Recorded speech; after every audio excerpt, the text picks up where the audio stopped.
What's going on, everybody? It's your boy Jay Rich, back to bring you some NFL props for Thursday Night Football. We went 1-1 on Monday night. Deebo Samuel completely crushed his prop, 55.5. If you took his touchdown, you're in really good shape as well. But unfortunately, Cam Akers did not come through for us. So Cam Akers is dead to us now. We're never, ever going after Cam Akers ever again. It's pretty annoying with how bad he's been, but either way, we move forward. We have the Denver Broncos and the Indianapolis Colts on Thursday Night Football. Of course, Jonathan Taylor and Javonte Williams will not be in action today. We do have Melvin Gordon probably as the bell cow for the Denver Broncos, and probably a heavy dose of Nyheim Hines out of the backfield for the Indianapolis Colts. Now, I don't know if I want to go that route for the bets right now. There's two that I'm looking at that I do really like, and you can get them pretty much anywhere.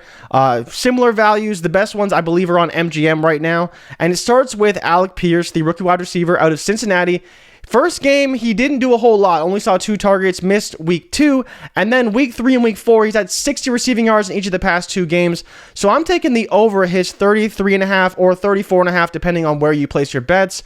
MGM has the best number, I believe, still at 33.5 minus 120. And then it's 34.5 on a lot of the other major books and prize picks. So I think the thing with this matchup is you're going to see Pat Surtain on Michael Pittman. So we're not necessarily going after Michael Pittman because we know how much of a lockdown corner Pat Surtain is. And then that leaves Alec Pierce to kind of be that secondary guy. And he's really got the job done for the Indianapolis Colts for the past 2 weeks.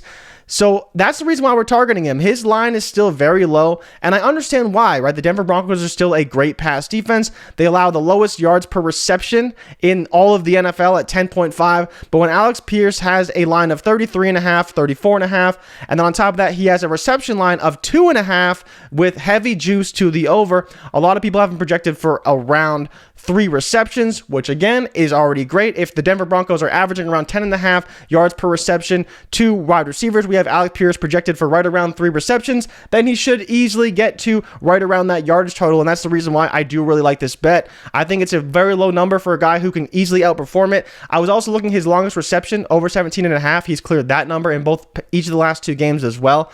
So a couple numbers to look at with Alec Pierce. I think the receiving yards is probably the best one. The reception number is great, but it's still minus 150, minus 160, so we don't want to go after that. So again, I think that's kind of where you attack Alec Pierce. I think he's one of the guys that can get involved in this offense. He's been seeing more and more targets each week, and I think he can get more in this one as well. Because again, Jonathan Taylor being out, I think they're going to have to pass more. They're going to lean on Nyheim Hines a little bit. We may see some Deion Jackson for people who are unfamiliar, but I think they will have to pass more. And obviously with Pat Surtain being on Michael Pittman, it's going to make Matt Ryan's job that much more difficult to get him the ball. And I think that does open things up for Alec Pierce down the field. And he's been getting a lot more looks as the wide receiver 2 in that offense. We know that Matt Ryan will use the tight ends as well, but I'm hoping that Alec Pierce can get over that number again for the 3rd week in a row. And I think he's got a great shot to do it today against the Denver Broncos. Now, the other guy we're looking at is Zaire Franklin, over 8.5 tackles and assists. You might see this prop in a lot of places because he's been hitting it consistently. He's got 8 or more tackles plus assists every game this season, and he's gone over 8.5 in each of the last 3 games. On top of that, he's playing 100% of snaps, and that's what you want to look for. This game should be pretty close. The over-under, I believe, is 42 on the books right now. 3.5 point spread favorites to the Denver Broncos at home. So again, it should be a close matchup. How much running is there going to be?